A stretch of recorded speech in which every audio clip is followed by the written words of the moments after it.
हरे कृष्ण कृष्ण हरे हरे, हरे राम राम राम हरे हरे।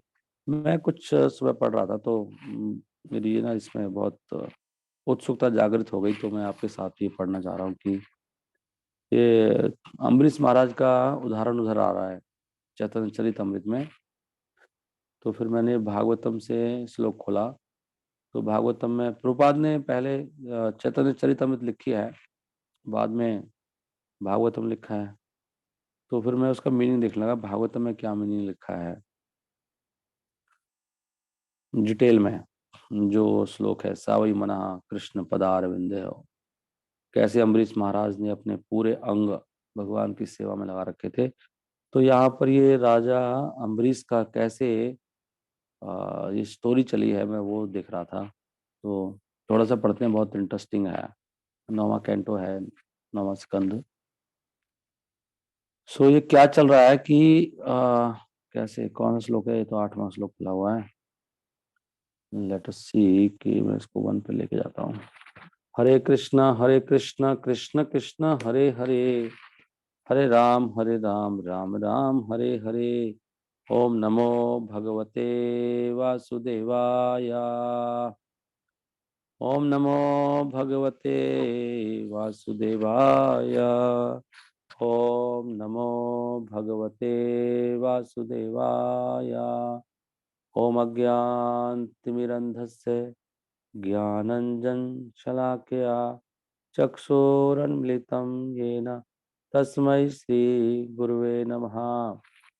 हरे कृष्णा कृष्ण कृष्ण हरे हरे, हरे राम राम राम हरे हरे।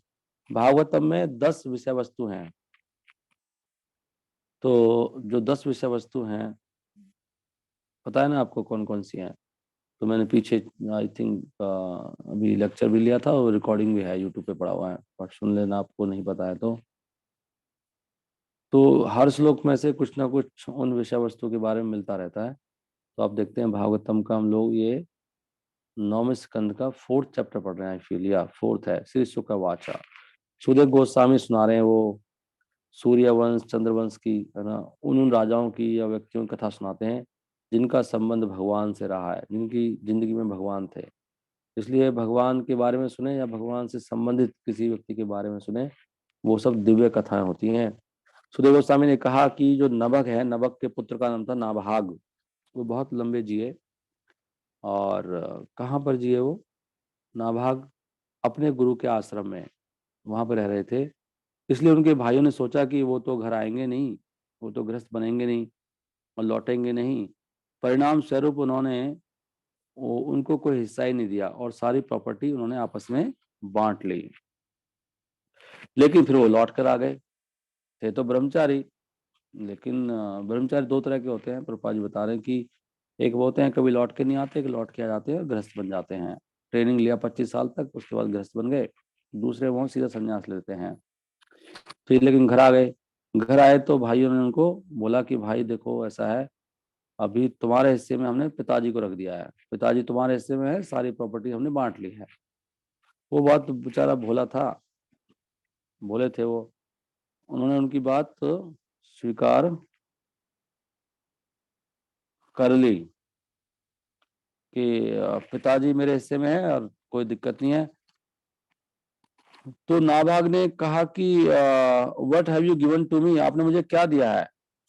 खाली पिताजी मेरे हिस्से में? तो उनके भाइयों ने आंसर किया, हाँ हमने पिताजी को ही रखा है आपके हिस्से में। परंतु फिर ये नाभाग अपने पिताजी के पास गए और कहा कि पिताजी, मेरे भाइयों ने आपको मेरे हिस्से में दिया, वही जाएंगे अपने हिस्से को ले लेता हूँ। तो पिता ने कहा, भाई मेरे प्रिय पुत्र, ये जो धोखे देने वाले शब्द हैं इनके, मैं तुम्हारी प्रॉपर्टी थोड़ी हूँ, मैं कैसे प्रॉपर्टी, मेरे से कैसे गुजारा करोगे? कह रहे तुम्हें बेवकूफ बना रहे हैं तुम्हारे भाई। नाभाग ने कहा, उन्होंने कहा पिताजी ने नाभाग से। तो नाभाग के पिता ने फिर कहा कि ऐसा करो, भाइयों से झगड़ा तुम मत करो भी,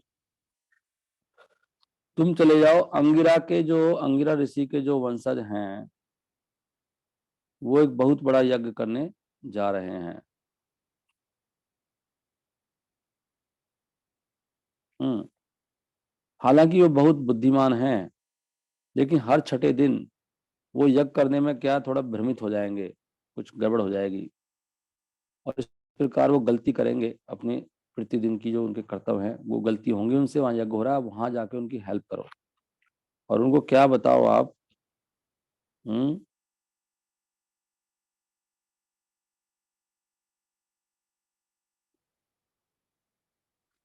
तो पिता उनकी हेल्प कर रहे हैं। पिता ने कहा कि आप क्या करो, नाभा के पिता ने कहा कि उन महात्माओं के पास जाओ और उनको दो वैदिक मंत्र बताओ जो वैश्व देव से संबंधित हैं। और जब ये बड़े बड़े ऋषि अपना यज्ञ पूरा कर लेंगे और वो तो चले जाएंगे स्वर्ग को, वो स्वर्ग प्राप्ति के लिए कर रहे हैं। देखो लोग ऐसे जाते थे, साफ साफ लिखा है यहाँ पर, ऐसे यज्ञ करने से लोग सीधा स्वर्ग चले जाते हैं। मैं चलो स्वर्ग जा रहा हूँ, आपको जाना है तो जा सकते हो आप भी, लिखा है। वो तो जब जाएंगे स्वर्ग तो वो प्रॉपर्टी, वो जो भी उनको धन मिलेगा यज्ञ के द्वारा, यज्ञ से, वो सब आपको दे देंगे। इसलिए तुरंत उनके पास जाओ। और नाभाग ने तुरंत ऐसे ही किया, अपने पिता की आज्ञा मानी। और जो बड़े बड़े ऋषि थे वहां पर अंगिरा वंश के, उन्होंने उनको बहुत सारा धन दिया और वो सब स्वर्ग को चले गए, स्वर्ग धाम को। इसके पश्चात जब नाभाग उनसे वो धन ले रहे थे तो एक काला व्यक्ति आया उत्तर दिशा से और कहने लगा जितना भी धन है यज्ञ का वो सब मेरा है। एक काला व्यक्ति आ गया वहां पर, वो कहा धन तो सब मेरा भाई। तो नाभाग ने तब कहा कि ये धन तो मेरा है। नाभाग ने कहा कि ये जो ऋषि हैं उन्होंने मुझे दिया है। तब नाभाग ने ऐसे कहा तो उसने उत्तर दिया, वो काले व्यक्ति ने, कि चलो आपके पिता के पास चलते हैं, उनसे पूछते हैं किसका है धन। तो फिर नाभाग ने अपने पिता से पूछा कि पिताजी धन किसका है ये? तो पिता ने उत्तर दिया कि देखो, जो भी ऋषियों ने, दक्ष का जो यज्ञ हो रहा था, जो भी उन्होंने दिया इसमें, और वो सब उन्होंने शिव जी को दिया था उनके हिस्से के रूप में। इसलिए जो भी इस यज्ञ में बचा हुआ है वो सब शिव जी का है। शिव जी थे मतलब वो काले व्यक्ति, भगवान शिव जी हैं, जो मैं सही समझ रहा हूँ। तो उसके पश्चात शिव जी को प्रणाम करने के बाद नाभाग ने कहा, हे पूजनीय भगवान, यज्ञ में जो भी कुछ है वो सब आपका है, यही मेरे पिता का कहना है। अब मैं बड़े सम्मान के साथ आपके चरणों में मैं सर नवाता हूँ और आपकी कृपा की याचना करता हूँ।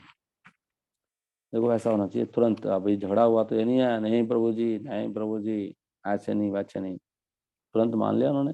नाभाग ने, पिता ने जो कहा वही सत्य है। जैस उसमें जस्टिफाई नहीं करना चाहिए।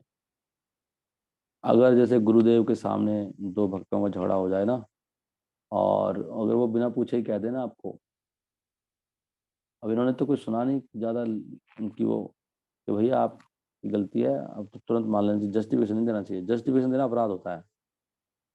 जस्टिफिकेशन समझते हो आप, नहीं नहीं ऐसे नहीं, ऐसे था ऐसे था ऐसे था, वो नहीं देना चाहिए। वो मांगे तो दो, और पूछे नहीं मुझे बताओ क्या एग्जैक्टली, बताओ क्या है। उसके बाद ये दिमाग लगाना चाहिए कि ये क्या कहने वाले हैं, तुरंत मान लेना चाहिए। एक ये इंस्ट्रक्शन है।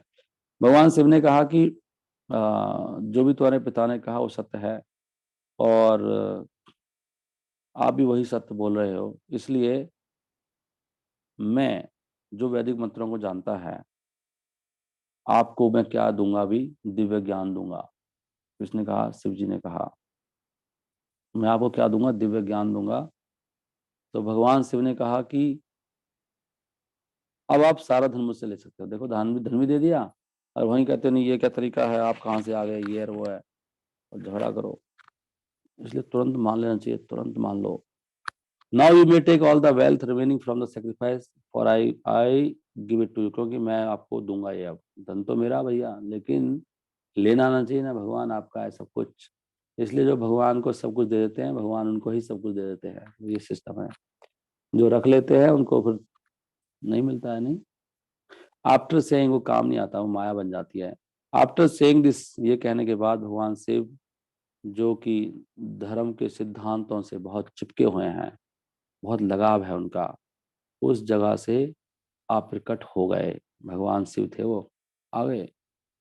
परीक्षा लेने आए थे इसका मतलब, भाई कहाँ ले जा रहा है, मेरा है तो कहाँ ले जा रहा है इसको। यस भगवान आपका ही है, आपकी सेवा के लिए है। फिर भगवान सब कुछ दे देते हैं, भगवान सिर्फ चले गए। धर्म वत्सला लिखा है, धर्म वत्सल, देख रहे हैं, भगवान धर्म वत्सल हैं। ऐसे ऐसे सब लिखते हैं ना इस, धर्म वत्सल। हाँ, भगवान के बंदे हैं भाई, सबसे बड़े हैं वैष्णव शिव जी। धर्म वत्सल कैसे नहीं होंगे। वत्सल का मतलब प्रेम होता है धर्म से, इतना प्रिय लगता है। तो जो भी सुनता है, गाता है, या सिमरन करता है, इस बात को जो मैंने अभी कही, सुबह और शाम को बहुत ध्यान से, वो वास्तव में बहुत विद्वान हो जाता है और वैदिक मंत्रों में बहुत अनुभवी हो जाता है। और आत्म साक्षात्कार में भी वो दक्ष बन जाता है। ये कह रहे हैं, जो हम ये जो गा रहे हैं, सुन रहे हैं, इनको जो सुनता है। या एतद संसमृत प्रातः साय च सुसमाहिता, पूरा समाहित होकर सुनना चाहिए, मन लगा के। कवि भी कबीर भवती, वो व्यक्ति विद्वान होता है। मंत्रज्ञो, मंत्र जानने वाला बनता है। गतिम चैव तथात्मना, उसकी गति हो जाती। गति मतलब वो आत्म अनुभवी हो जाता है। नाभाग से, नाभाग से फिर महाराज अम्बरीश आए। तो इन्हीं नाभाग से, जो जैसा देखो भाई, जैसा पुत्र होता है जनरली वैसा ही, जैसा पिता होता है जनरली, जनरली होता है, कहावती चीजें, कभी और कुछ भी हो सकता है, ज्यादातर वैसे ही बच्चे होते हैं। अब देखो राजा ये नाभाग कैसे महान थे। पहले तो ब्रह्मचारी रहे, आए, कितने भोले थे ना, कृपा देखते हैं, ही वॉज वेरी इनोसेंट। उन्होंने बात ही मान ली, अपने भाइयों की बात मान के चले गए। पापा की वो तो कह रहे हैं आप मेरे हिस्से में आओ, कह रहा है तुम्हें बेवकूफ बना रहे हैं, ऐसे होता है कभी। भोला व्यक्ति था। उनके घर में कौन आए, महाराज अम्बरीश आए, इतने महान वैष्णव। महाराज अम्बरीश एक बहुत महान भक्त थे और celebrated for his good great merits, और बहुत प्रसिद्ध थे। उनके पुण्य कार्य इतने बड़े बड़े थे, बहुत प्रसिद्ध थे वो। यद्यपि उनको एक इनफॉलिबल ब्राह्मण, अपतित ब्राह्मण के द्वारा उनको शाप दिया गया, लेकिन शाप उन पर असर नहीं करा। ऐसे बता रहे हैं सुखदेव गोस्वामी परीक्षित महाराज को। शाप दिया उनको, शाप ही दे दिया, नहीं उन्होंने, लेकिन शाप का कोई असर नहीं हुआ। न आस्पर्शत ब्रह्म शापोपि, ब्रह्म ब्राह्मण था एक ब्राह्मण, यमुना प्रतिहता क्वचित, कुछ भी फर्क नहीं पड़ा उनको। ऐसे कैसे, उन्होंने बोला कि महाराज अम्बरीश के बारे में। राजा बोला, राजा प्रसिद्ध तुरंत बोल पड़े, हे महान, O great personality, Maharaj Ambarish was certainly, उनका हे महापुरुष, सुखदेव गोस्वामी कह रहे हो, ये महाराज अम्बरीश वास्तव में बहुत महान थे, बहुत पुण्यशाली थे। उनके चरित्र में मैं उनके बारे में सुनना चाहता हूँ। ऐसे इतना जिज्ञासा होनी चाहिए भक्तों की सुनने की, नहीं। परीक्षित महाराज बीच बीच में बोलते रहते हैं। परीक्षित महाराज देखो ये भूल गए कि मेरी मृत्यु होने वाली है, पूरा लिप्त हो गए कथाओं में एकदम। वो कहते हैं कितनी हैरानी की बात है कि ब्राह्मण का शाप से कोई बच सकता है, विच इज इनसरमाउंटेबल। और वहां पे लिखा आपतित ब्राह्मण है भाई, बिल्कुल शुद्ध ब्राह्मण है, ब्राह्मण के पूरे गुण है उनके अंदर, दुर्वासा ऋषि के अंदर, विच इज इनसरमाउंटेबल। वो तो कोई हो ही नहीं सकता कि ना हो, अजेय है वो, अगर कुछ बोल दिया तो होके रहेगा। लेकिन उन पे असर कैसे नहीं हुआ, ऐसे कैसे हो गया कि ब्राह्मण के शाप ने कुछ नहीं कर पाया। दुरत्या, दुरत्या लिखा है, जैसे माया दुरत्या है ना, माया के सामने कोई टिक नहीं सकता। ऐसी ब्राह्मण का शाप भी, ब्राह्मण दंडा, ब्राह्मण का दंड जो है उसे कोई बच नहीं सकता, अगर कोई दे दिया था। निर्मुक्ता, बीइंग रिलीज्ड, यत्रहा प्राभूत, कुछ नहीं हुआ, नहीं। धीमतः, बहुत बुद्धिमान थे, महान पुरुष थे। तस्ह राजऋषि ही श्रोतम इच्छामि, मैं सुनना चाहता हूँ भगवान, ओ ग्रेट ब्राह्मण। देखो भगवान बोल रहे हैं वो, सुखदेव गोस्वामी को, श्री शुकवाचः। सुखदेव गोस्वामी बोल रहे हैं, राधा रानी के शुक हैं, राधा रानी के तोते, सुखदेव गोस्वामी। सोचो मुझे ऐसी हैरान होती है, सुखदेव गोस्वामी को सब चीज का ज्ञान है ना, कैसा भी ज्ञान हो संसार का, सुखदेव गोस्वामी, ऐसा कोई टॉपिक नहीं है दुनिया में ये तो ब्रह्मचारी से कुछ पता नहीं है। ब्रह्मचारी हैं आजीवन बचपन से ही, लेकिन भगवान अंदर से ज्ञान प्रकट होता है सारा, इस जगत का भी उस जगत का भी अंदर से ज्ञान होता है प्रकट। देखो कैसी कैसी बातें बताते हैं सुखदेव गोस्वामी। सुखदेव गोस्वामी से सारी कथा है, सारी भागवत इसलिए बहुत पवित्र कथा है। सारी भागवतम सुखदेव गोस्वामी ने बोली ना, जितने भी हम सुनते हैं एक एक वर्ड, सुख मुखात अमृत द्रव्य संयुतम, इसलिए ये बहुत रस से भरी हुई कथा है। सुखदेव गोस्वामी कहते हैं महाराज अम्बरीश बहुत भाग्यशाली व्यक्ति थे और पूरे संसार में उनका राज्य था। पूरे मतलब मुझे समझ में नहीं आ रहा था, वैसे तो मुझे लगता है ये शायद भूलोक की बात कर रहे हैं क्या पता नहीं, या पृथ्वी की बात, क्यों यहाँ पे लिखा है कि कंसिस्टिंग ऑफ 7 आइलैंड्स, पूरे 7 के 7 द्वीप थे उनके पूरे संसार में। अब कौन से द्वीप यहाँ वर्णन नहीं आ रहा है, ये भूलोक के साथ, भूलोक में के 7 द्वीप हैं या पृथ्वी के बोल रहे हैं। Achieved inexhaustible unlimited population and prosperity on earth, earth लिखा है यहाँ पे। तो पृथ्वी पर उनका उनका वैभव असीमित था, इनएग्जॉस्टिबल मतलब कभी खत्म होने वाला नहीं था, ऐसा था अम्बरीश महाराज। तो जितना ज्यादा पुण्यशाली व्यक्ति होता है ना, उतना उसके पास ये सब चीजों का ना पूरा भरमार हो जाता है। इतना वैभव था इनका, देख लो। और ऐसी स्थिति होने, ऐसी स्थिति कहते हैं बड़ा असंभव है, रेयरली ऑब्टेन्ड, बहुत मुश्किल है ऐसी स्थिति। लेकिन उसके बाद भी ये अम्बरीश महाराज को इन सब चीजों की कोई परवाह नहीं थी। वो उनका ध्यान नहीं था इन सब चीज में कि मेरे पास इतना कुछ है, मैं पूरे पृथ्वी का राजा हूँ। उनका दिमाग कहाँ था, वो जानते थे अच्छी तरह से ये सब चीजें क्या है, भौतिक है, जैसे सपने की तरह है ये। और सारा ये जो ऐश्वर्य है मेरा, ये सब खत्म हो जाएगा। जो राजा इस तरह से जानते थे कि अगर किसी अभक्त को इतना ऐश्वर्य मिल जाए तो वो पूरा गहन अंधकार में चला जाता है। ये सुखदेव गोस्वामी बता रहे हैं राजा महाराज महाराज अम्बरीश किस तरह के व्यक्ति थे। उनको पता था ये बहुत खतरनाक है, ये ऐश्वर्य है। अगर किसी नॉन डिवोटी को मिल जाए तो पागल ही हो जाएगा, वो नरक में चला जाएगा। इसलिए जो भक्त नहीं है उनके लिए तो बहुत डेंजरस है, और भक्तों के लिए भी डेंजरस हो सकता है। अगर शुद्ध भक्त नहीं है वो भी मारा जाएगा, उसी में डूब जाएगा वो। लेकिन महाराज अम्बरीश का क्या है, बिल्कुल उल्टा है। इतना वैभव होने के बाद भी राजा अम्बरीश एक बहुत बड़े भक्त थे वासुदेव के, बहुत बड़े। और किसके भक्त थे, भगवान के भक्तों के भी। दिस इज वेरी इंपॉर्टेंट, देखो श्लोक में लिखा है, स्पेशली बता रहे हैं। कुछ लोग गुरु के भक्त होते हैं, भगवान के नहीं होते। ऐसे बहुत है संसार में लोग, नहीं गुरु है उनका भगवान नहीं हो, गया भगवान। और कुछ लोग भगवान के भक्त होते हैं, भक्तों के नहीं होते। लेकिन ये दोनों के थे, वासुदेव भगवती। हमारे अंदर भी नहीं है प्रवृत्ति है कि दोनों का भक्त होना, इतनी श्रद्धा और पूजन और वो उनके लिए सम्मान भक्तों के लिए होना, नहीं कहाँ होता है हमारे अंदर उतना ही भाव, उतना ही प्रेम। वासुदेव भगवती, एक तो भगवान वासुदेव में, और तद भक्तेषु च साधुषु, जो उनके भक्त हैं साधु लोग, उनमें भी उनकी इतनी ही श्रद्धा थी। प्राप्तो भावम परम, परम भाव था किसका, अम्बरीश महाराज का। विश्वम येन इदम लोष्ट्रवत समृतम, और संसार को वो समझते थे बिल्कुल एक पत्थर का एक टुकड़ा, कंकड़। कंकड़ है ये तो, कंकड़ को कौन परवाह करता है, कंकड़ पत्थर आगे कहां से, कंकड़ है ये संसार। लोष्टवत समृतम ये न इदम, ऐसा उनका भाव था। देखो कोई व्यक्ति पूरे संसार का राजा है, उसके पास भोगने के लिए, एंजॉय करने के लिए पूरा ब्रह्मांड संसार पड़ा हुआ है, क्या नहीं है उसके पास। लेकिन संसार तो उनके लिए था लोष्टवत, ये है महान। तभी तो इनकी कथा सुना रहे सुखदेव गोस्वामी। वासुदेव भगवती तद भक्तेषु च साधुषु। तो सुखदेव गोस्वामी कैसे होंगे, सारा ज्ञान है इनको, नहीं।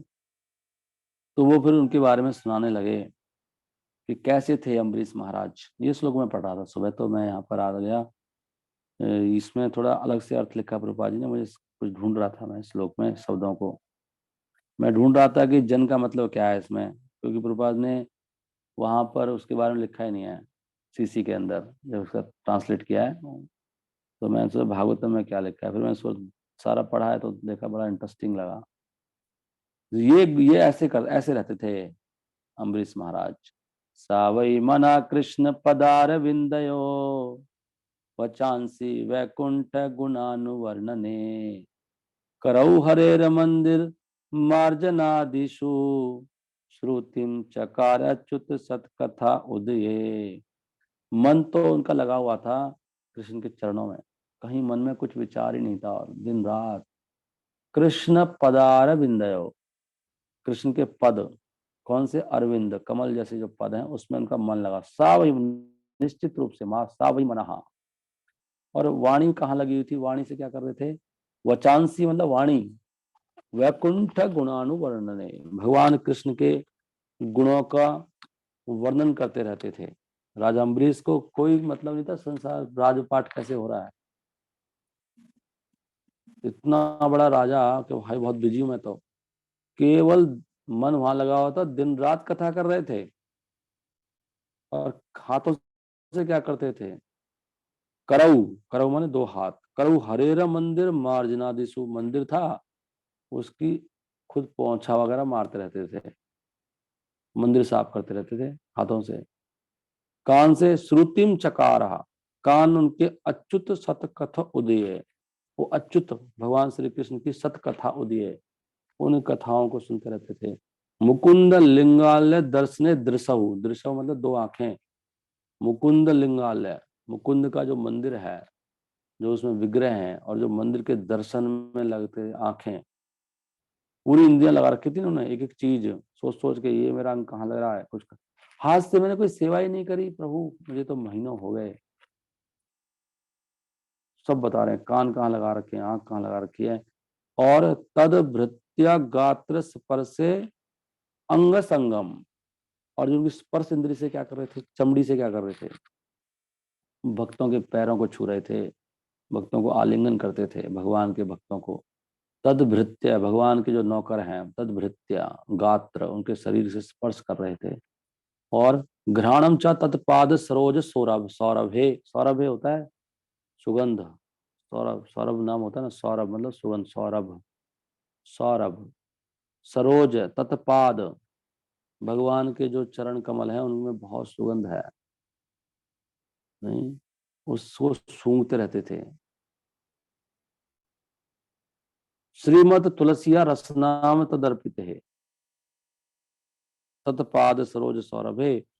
और जो रसना है, रसना जिह्वा से क्या करते, श्रीमद तुलसिया, तुलसी का आस्वादन करते। तुलसी में बहुत मतलब, हमें तो इसका भी भगवान ने कृपा ही नहीं दी कि हम तुलसी का स्वाद ले सके, हमें तो इतना स्वाद नहीं लगती तुलसी नहीं खाने में, लेकिन इनको तुलसी का रस ले रहे हैं। श्रीमद तुलसिया रसनाम तदर्पित है, भगवान को जो चरणों में अर्पित तुलसी है, श्रीमद तुलसी लिखा है। तुलसी का नाम तुलसी क्यों है, सब भक्तों को शायद नहीं पता है। तुलसी मतलब जिसकी तुलना किसी से की नहीं जा सकती, अतुलनीय है तुलसी, तुलसी की बराबरी में कोई नहीं है ब्रह्मांड में भगवान के अलावा। ऐसी है वो तुलसी, ऐसा नाम है तुलसी, तोल नहीं सकते इनको आप, सबको तोल सकती है ब्रह्मांडों को भी, तुलसी ऐसे कह सकते हो आप। श्रीमद तुलसिया, श्रीमत लिखा है, श्रीमद तुलसिया रसनाम तदर्पिते, पादौ हरे क्षेत्र पदा अनुसर्पणे, चरण को क्या कर रहे थे, सारी इंद्रियां लगा दी उन्होंने, हाथ लगा दिए, आपकी स्किन भी लगा दी, आंख भी लगा दी, कान भी लगा दी, वाणी भी लगा दी, और मन भी लगा दिया। अब रह गए पैर, पादौ, पैर से जाते थे। कोई काम कह रहा था कि भरूच इतना दूर है, अरे अगर आपको थोड़ा चलना पड़ जाए तो अच्छा है भाई, आपके चलना, वहीं उतार देता हमें ऑटो वाला प्रभु जी, अच्छा है, उतार देता है तो सेवा हो रही है। पादौ हरे, घर से ये हम लोग भक्त नहीं है ना अभी, हमें समस्या होती है यहाँ से मिलता नहीं है जी, यहाँ से वो नहीं होता है। अच्छा है भैया, वो जाते थे राजा होके भी, पैदल पैदल जाते थे इतनी दूर तक, हम लोग तो गाड़ी में बैठ जाते हैं, परेशान हो जाते नहीं, और नाला है सब, क्या भक्ति घुसी नहीं अंदर। यही तो चरणों से, पादव हरे क्षेत्र पदानुसरण, पैरों चल चल के जाते थे मंदिर, दूर दूर, पहले लोग जो जाते थे ना ऐसे यात्राएं करते थे। पादव हरे क्षेत्र पदा, राजा होने की बात कर रहे हैं, राजा हैं, सिर से क्या करते थे, शिरो हृषिकेश पदाभिवंदने, हृषिकेश के जो चरण हैं उनकी वंदना करते हैं सिर से, उनको उनको सर को झुकाते थे, प्रणाम करते थे, अभिवंदने, और सिर से प्रार्थना करते थे, प्रणाम करते करते। शिरो ऋषिकेश पदा अभिवंदने, कामम च दास, इच्छाओं क्या हुआ, इच्छा होती बात, कामम च दास से, इच्छा लग रही थी, इच्छा लग रखी थी भगवान की सेवा में, सारी भगवान की सेवाओं की इच्छा थी, ना तो काम कामया, अपनी कामनाएं कोई नहीं थी, ना तो काम कामया, अपनी कामनाओं की पूर्ति करने के लिए कोई इच्छा नहीं करते थे, है ना। यथा उत्तम श्लोक जन आश्रयति, इस प्रकार उन्होंने भगवान के जो जन हैं, भगवान के भक्तों का आश्रय लिया हुआ था, और इस प्रकार ही रति बढ़ती है भगवान में। ये लिखा, रति कैसे आती है, ये तरीका है भगवान में। रति, रति मतलब प्रेम, भगवान से आसक्ति, प्रेम करने का यही तरीका है। इसलिए ये नहीं है खाली चैंटिंग करने से चला जाऊंगा, this is not the way. Chanting, जो कहते हैं हरिनाम केवलम, का मतलब है कि चैंटिंग के बिना ये सारी एक्टिविटी बेकार हो जाएंगी। चैंटिंग मुख्य साधन है, वो मेन आधार है, बट हमको ये सब करना होगा। यथा उत्तम श्लोक जन आश्रहति, ऐसा मूड, कभी कभी कोई व्यवस्था नहीं होती है तो एक अंग से भी कर सकते हैं, पर हमारा मूड ऐसा होना चाहिए कि हमारा, कि हमें हर चीज को सेवा में लगाना है, हमें हमारे सारे अंग कैसे शुद्ध होंगे, this is the process. Srila Prabhupada यही चाहते थे, नहीं। यथा उत्तम श्लोक जन आश्रय रति ही, ये रति है, ऐसे रति प्राप्त होती है, और उनके भक्तों को, भक्तों के जन का आश्रय लेना है। दिस इज अम्बरीश महाराज। हरि हरि बोल, वेरी नाइस। इसमें क्या लिखा है, श्रीमद भगवद, ये भागवत में पढ़ रहा हूँ ना मैं, हाँ। श्रीमद भगवद गीता में भगवान कहते हैं, मई आसक्त मना पार्थ योगम युंजन मद आशा। इससे ये पता लगता है कि हमको भक्ति करनी चाहिए मई आसक्त, एक डिवोटी की गाइडेंस में, देखो यहाँ पे लिखा है साहब, या सीधा भगवान की गाइडेंस में। ये संभव नहीं है कि बिना गाइडेंस के, बिना गुरु की गाइडेंस के हम ट्रेन हो जाएं, अपने आप खुद ही ट्रेन नहीं कर सकते हम अपने आप को। इसलिए जब तक किसी के अंडर नहीं आओगे कुछ नहीं हो सकता। प्रभुपाद जी लिख रहे हैं, यहाँ पर देख रहे हैं आप स्क्रीन पर, स्क्रीन पर भी देखा करो, स्क्रीन से पढ़ रहा हूँ ना आपके लिए, जब मैं पूरा नहीं आता हूँ स्क्रीन पर तो फिर स्क्रीन को देखना चाहिए, क्योंकि मैं दिखाना चाहता हूँ आपको। स्क्रीन आपके लिए रखिए, कई बार भक्त लोग स्क्रीन देखते नहीं है, स्क्रीन देखना चाहिए, सुनना भी चाहिए। इसलिए रूप गोस्वामी की उपदेशों के अनुसार पहला कार्य है भक्त का एक गुरु धारण करना। देख रहे हैं आपको, गुरु धारण करने मतलब है गुरु के अंडर अधीन होना, उनकी बात को स्वीकार करना की बात को। अगर नहीं मानेंगे तो भगवान कुपित होंगे, और कुपित होंगे तो परेशानी आएगी बहुत ज्यादा, क्योंकि अपराध होता है ना। हु कैन ट्रेन हिम, वो तो ट्रेन करेगा आपको कि कैसे भगवान की सेवा में अपनी इंद्रियों को लगाना है। खाली ये नहीं है खाली चैंटिंग चैंटिंग से हो जाए काम, this is not correct way. देख रहे हैं ना, इंद्रियों को लगाना है अपनी सारी, वेरी इंद्रिय लिखा है प्रभुपाद जी ने। आपकी सभी इंद्रियों को भगवान की सेवा में कैसे लगाना है, कौन ट्रेन करेगा आपको, गुरु ट्रेन करेगा।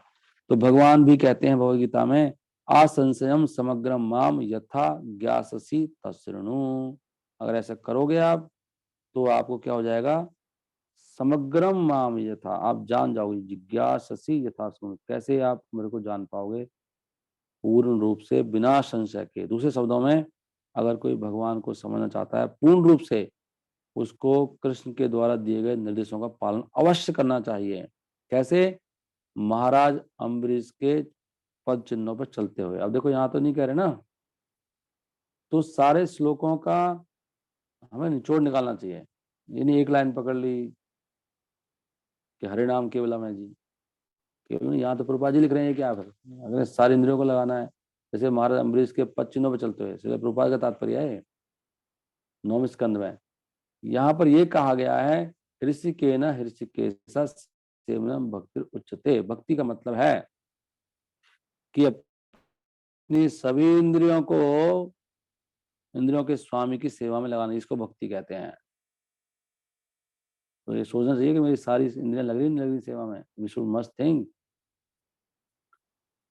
तो कृष्णा ऋषिकेश हैं, अच्युत हैं, ये शब्द इन श्लोकों में यूज किए गए हैं। कौन से शब्द? अच्युत सत कथा उदये ऋषिकेश पदा अभिवंदने। देखो अच्युत भी आया है, ऋषिकेश भी आया है। ये शब्द हैं अच्युत और ऋषिकेश, ये भगवदगीता में भी आए हैं। भगवदगीता में कृष्ण कथा सीधा कृष्ण ने बोली है। श्रीमद् भागवतम में कृष्ण कथा, श्रीमद् भागवतम भी कृष्ण कथा है, क्योंकि वहां पर सब कुछ भागवतम में जो भी दिया गया वो कृष्ण के ही संबंध में है। हरि हरि बोल। मेरे को इससे नेक्स्ट श्लोक पढ़ने की इच्छा थी, मैं इसलिए खोला था भागवतम सुबह। इससे नेक्स्ट श्लोक क्या है? ये बहुत फेमस श्लोक पढ़ा हमने, जो भी पढ़ा था 18 से 20 नंबर 9वें अध्याय 9वें स्कंद का 4थे अध्याय का अम्बरीश महाराज की कथा। तो वो अपने जो भी कार्य करते थे उनको करते हुए, करने में, इन परफॉर्मिंग, महाराज अम्बरीश हमेशा अपने जो भी कार्य थे उनके जो परिणाम थे, फल थे, वो भगवान को ही देते थे। कौन भगवान? जो हर चीज के भोक्ता हैं और जो हमारी इंद्रियों से परे हैं। और वो ब्राह्मणों से सलाह लेते थे। जो ब्राह्मण भगवान के, कौन से ब्राह्मण? जो भगवान के भक्त थे, बहुत श्रद्धालु भक्तों से सलाह लेते थे वो। और इस प्रकार उन्होंने बिना मुश्किल के, देखो ये बड़ा इंपॉर्टेंट शब्द आया इसमें, I am very happy to hear this. ये बहुत खुशी की बात है। बिना मुश्किल से उन्होंने सारे संसार का वो किया, पालन किया। इसी प्रकार हमारे भी जो जिंदगी चल रही है, अगर हम भगवान की सेवा में रहेंगे हमेशा, तो हमारे भी कार्य ऐसे बिना मुश्किल से, हमारी नौकरी धंधा पानी बहुत आराम से हो जाता है। ये हमें सीखना चाहिए। हम सेवा नहीं करते हैं तभी हमें समस्या आ रही है संसार में, चाहे वो बीमारी हो, चाहे मानसिक समस्या हो, चाहे कुछ भी हो, वट एवर इट इज। ये समस्या क्यों आती है? क्योंकि हम भगवान की भक्ति नहीं करते हैं, परेशान रहते हैं। यहाँ लिखा ना उन्होंने, वो तो राजा, राजा के पास कितना काम होता है। Thus he rule the planet earth without difficulty. कोई समस्या नहीं आ रही थी उनको, सब काम सुचारू रूप से चल रहे थे उनके, राजा अम्बरीश के। क्योंकि उनका मन केवल कृष्ण में लगा हुआ था। देखा ना, सवि मना कृष्ण पदार बिंदियो वचांसी वैकुंठ गुणानुवर्ण ने, अभी पढ़ा ना हमने। पूरा करऊ हरे मंदिर मार्जना दिशु, हाथ पैर सब लग रहे हैं भगवान की सेवा में। तो राज कैसे चल रहा है फिर? राज भगवान चला रहे हैं, ऐसे चलता है जीवन। This is the proper way. और जो भी राज में हो रहा है सब भगवान को समर्पित कर रहे हैं। तो ये बड़े बड़े तात्पर्य लिखे हैं इसलिए प्रभुपाद ने। एवं सदा करम कलापम आत्मनः सर्व कलापमम। कलापमम क्या होता है भाई? सर्व सदा कर्म कलापम, कलापम। ओके। हरे कृष्णा कृष्ण कृष्ण हरे हरे, हरे राम राम राम हरे हरे। ओके, यहीं पे इसको विराम देना होगा। Thank you very much. आप सब भक्तों का बहुत बहुत धन्यवाद।